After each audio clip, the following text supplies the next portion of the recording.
of you.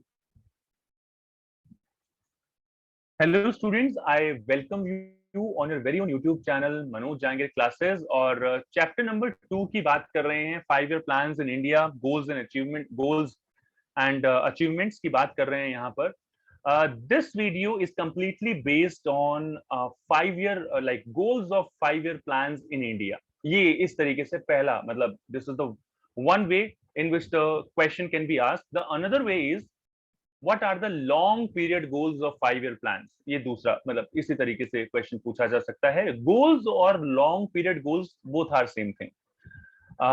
ये goals जो थे हमारे काफी टाइम तक सेम रहे थे. तो and time to time the need of the economy changes and according to that the Indian needs also change. और उसके लिए हमने शॉर्ट टर्म एक साल के भी गोल रखे, एनुअल प्लान्स जिसको हम बोलते हैं, जिसके बारे में मैं आपको प्रीवियस वीडियो में बता चुका हूं, प्रीवियस क्लास में हम लोग डिस्कस कर चुके हैं. इसको 5 ईयर प्लानिंग भी बोला जाता है, 5 ईयर FYP 5 ईयर प्लान्स भी बोला जाता है. इसको प्लानिंग कमीशन भी बोला जाता है, इसको प्लान्स भी बोला जाता है. तो ये आप ध्यान रखिए, 5 ईयर प्लान्स, प्लानिंग कमीशन, इस तरीके से ये क्वेश्चन पूछा जा सकता है. You all know this thing very well that when we talk about a plan, a plan spells out how the resources of a nation should be put to use in accordance with the priorities of the nation. अपनी जरूरतों के हिसाब से जब आप available resources को एक economy के अंदर यूज करते हैं, that is what we call plan. It should have some general goals as well as a specific objectives which are to be achieved over a period of time. Planning in India focuses on 5 long period goals or objective as under. For your kind information, 1951 में हमारा first 5 year plan start हुआ था. First 5 year plan FYP tenure था 1951 से लेके 1956, 5 साल का होता है. उसके बाद में 1956 से लेके 1961 एंड सो ऑन. इस तरीके से हमारी जो पॉलिसीज हैं, 5 ईयर प्लान्स जो हैं वो हमने बनाए. प्लानिंग कमीशन 1950 में एस्टैब्लिश हुआ था. पहले प्लानिंग कमीशन आया, फिर 5 ईयर प्लान्स आए, क्योंकि जो प्लान्स बनाने वाली ऑर्गेनाइजेशन है उसको पहले सेटअप करना पड़ेगा. अगर हम तीसरे प्लान की बात करें तो 19, ये सेकंड प्लान था. यहाँ पर तीसरे प्लान की बात करें तो ये 1961 से लेके और 1966 तक था. इसके बाद में हमारा 1965 में, क्योंकि इंडो पाक वॉर जो है वो स्टार्ट हो गया था, इस वजह से हमने 3 एनुअल प्लान्स फॉलो किए थे. उसके बाद 3 एनुअल प्लान्स. ये मेरे ख्याल से एनसीईआरटी में कहीं पर भी गिवन नहीं है. तो मैं जस्ट कुछ चीजें हैं आपको जो एक्स्ट्रा नॉलेज के लिए बताता रहता हूं कि आपको पता होना चाहिए. और ऐसा नहीं है कि पहली बार यहाँ पर हमने एनुअल प्लान्स फॉलो किए थे. 1979 टू 1980 तक हमने एनुअल प्लान उसमें भी फॉलो किया था. उसके अलावा 1990 से लेके 1992 तक भी हमने 2 एनुअल प्लान्स और फॉलो किए थे. और 2017 तक हमारा 12th 5 ईयर प्लान जो है हमने लॉन्च किया था. 17 तक चला, 2012 में स्टार्ट हुआ था, 2017 तक उसका टेन्योर था. सो वो वहां तक चला. ऑब्जेक्टिव्स क्या हैं, पहले उनकी बात कर लेते हैं. इससे पहले कि मैं गोल्स बताऊं all of you, sometimes you people find it very difficult कि पॉइंट्स को कैसे याद रखें. इन पॉइंट्स को कुछ इस तरीके से आप याद रख सकते हैं. जेम्स, ये डबल ई है यहाँ पर, इस चीज का ध्यान रखिएगा. वैसे ज्यादातर बुक्स में तो GEMS इन पॉइंट्स को ही लिया है. जेम्स आपने बचपन में खूब खाई होगी. जेम्स करके याद रखिए. G stands for growth, E stands for equitable distribution or equity or equitable distribution of income, M stands for modernization, S stands for self-sufficiency, और E जो है यहाँ पर E का 2 मतलब होते हैं, एक इक्विटी और एक एम्प्लॉयमेंट. तो इस तरीके से आप जेम्स बना सकते हैं. एक एक करके हम इन सारे पॉइंट्स की बात करेंगे. And let's talk about that what do you mean by all such things. इन सारी चीजों से आपका क्या मतलब है. ढंग से पढ़िए, तरीके से पढ़िए, सिंगल क्वेश्चन, ओवरऑल क्वेश्चन आपके पेपर में आ सकता है पीपीपी यानी कि पेपर पे प्रिंट, यानी कि प्लीज प्रिपेयर प्रॉपरली। कुछ भी समझिए, आपकी लैंग्वेज में आप बोलते हैं इंपॉर्टेंट, मेरी लैंग्वेज में बोलता हूं पीपीपी। सबसे पहला ऑब्जेक्टिव है ग्रोथ। ग्रोथ किसकी भाई? भाई growth of GDP. Don't forget all of you, आपका जो जीडीपी होता है ये आउटपुट यानी कि प्रोडक्शन से डायरेक्टली रिलेट करता है। जो जीडीपी होता है it is directly related to your output. How come? If output will increase, Y stands for income, micro economics में आपको पढ़ाया है।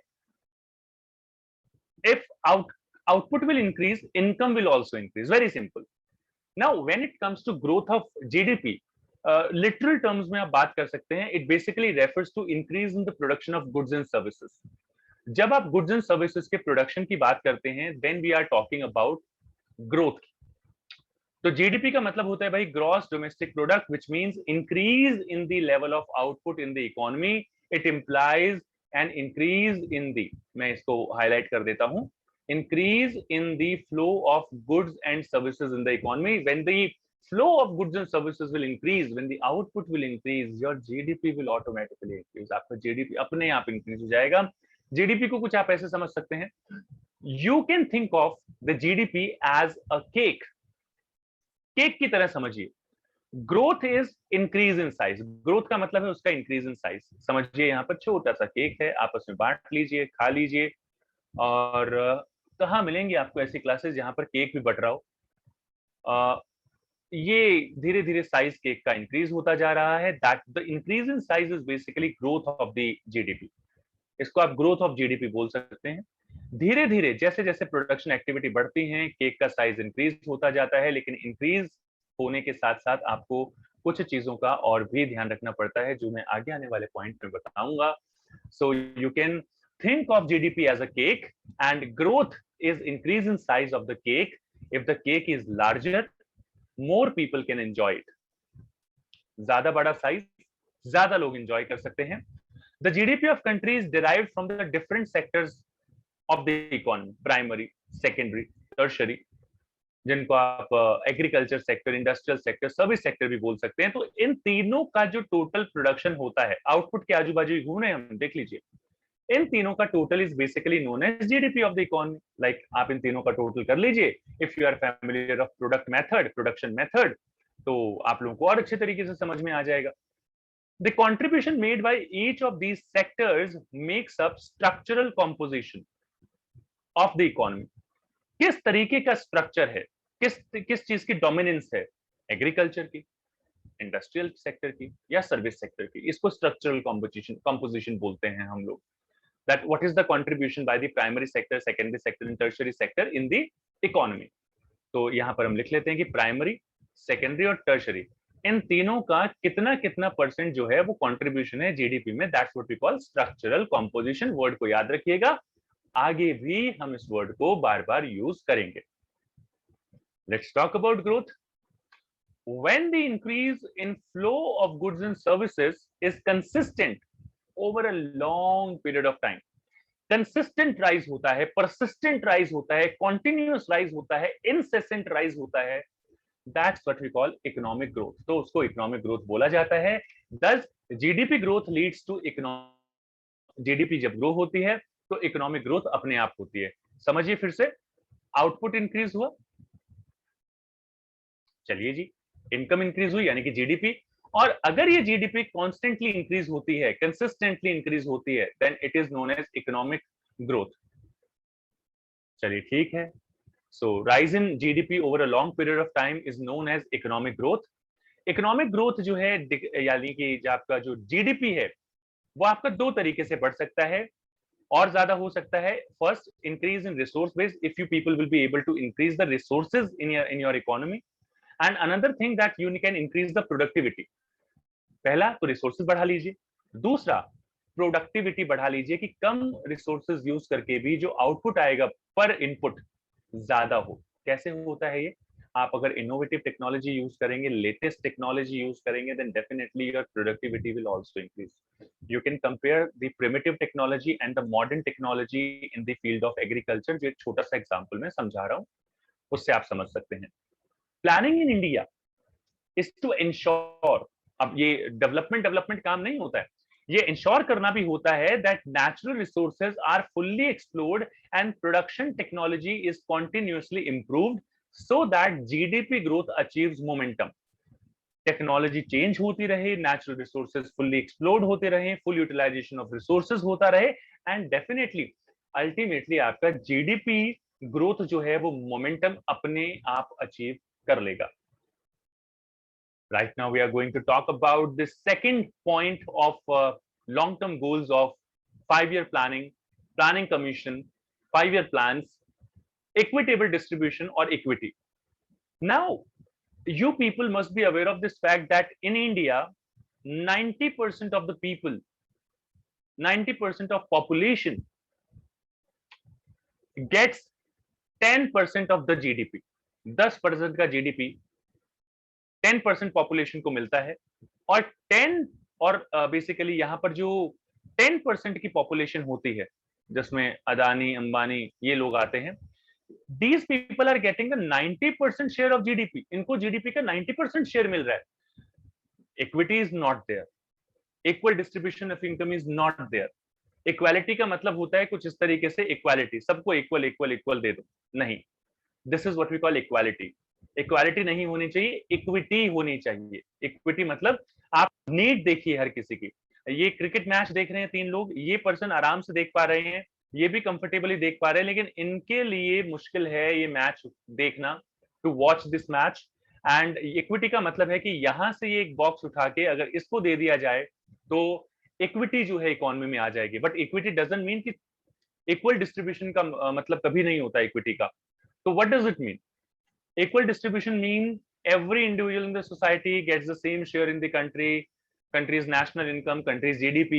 कोई भी सोसाइटी नहीं चाहेगी कि उसमें इस तरीके का डिस्ट्रीब्यूशन हो, इसको हम बोलते हैं equality. We talk about equitable distribution. Equitable distribution, on the other hand, refers to situation when differences in income are allowed. आप इनकम में थोड़ा बहुत डिफरेंस लेके आ सकते हैं बच्चों, but only with in certain limit, कुछ सर्टेन लिमिट तक। बहुत ज्यादा नहीं होना चाहिए, बहुत ज्यादा नहीं होना चाहिए, डिफरेंस बहुत कम नहीं होना चाहिए। शायद मैं गलत बोल गया, कम डिफरेंस चल सकता है, ज्यादा डिफरेंस नहीं होना चाहिए इनकम में। मतलब थोड़ा थोड़ा बहुत डिफरेंस इज ओके, बट बहुत ज्यादा डिफरेंस नहीं होना चाहिए इनकम में। Economic growth become meaningless exercise if benefit of the growth accrue to only handful people. जैसे मैंने पीछे वो केक का एग्जांपल दिया था, केक छोटा है, फिर बड़ा हुआ, फिर और बड़ा हुआ, फिर और बड़ा हुआ। अगर यहाँ पर मैं ये बात करूं, यहाँ पर पहले 4 लोगों में इतना बट रहा था, अब 3 लोगों में इतना इतना इतना बट रहा है, और बाकी का शेयर किसी एक पर्सन को चला जाता है। फिर से यहाँ पर वही हो रहा है, एक को इतना, दूसरे को इतना, तीसरे को इतना, और बाकी के पास से पूरा सेक्शन चला जाता है। So this is not meaningful.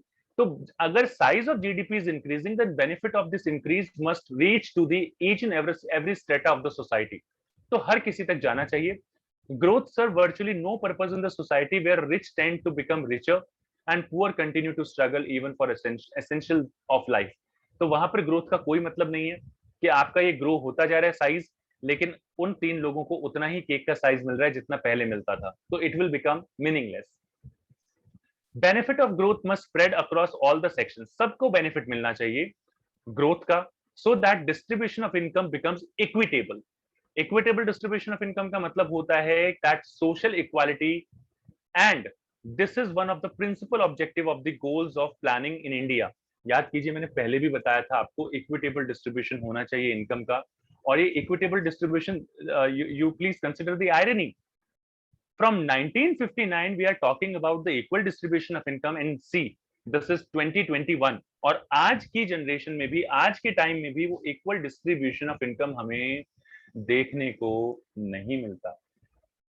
ये तीसरा पॉइंट था, तो ये हमें बता रहा है, ये दूसरा पॉइंट था, सॉरी, ये हमें बताता है that the difference in income should be there, but it is up to the limited extent, and if your income is increasing, if the growth is happening, then it should reach to all the sections of the society.